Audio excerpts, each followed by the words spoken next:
Good morning. উঠছো? কখন উঠছি? Hello Zayan, এই তো বেরোচ্ছি। ফার্স্ট ডেটেই লেট। আহা, একটু ওয়েটে যদি না করলা, কিসের ফার্স্ট ডেট? মাশা 5 মিনিট বাবুকে দেখো তো। পুপি এই কি করো? আমার অফিস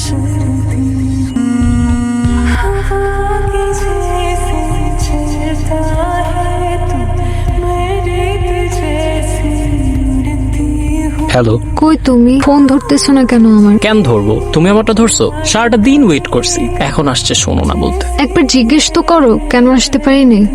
জিজ্ঞেস করলাম, বলো। মাশা আমার ফোনটা দেখছো? এটা ভাবির ফোন, বেশিক্ষণ রাখতে পারবো না। এখন বের হবো, একটু দেখা করবা প্লিজ? আমার এখন আর দেখা করার ইচ্ছা নেই। তোমার দেখা করার ইচ্ছা হলে বাসায় আসো। রাখলাম। ফোনটা দিলা না? আসবো। কি আসছে রে? আমার গার্লফ্রেন্ড মা।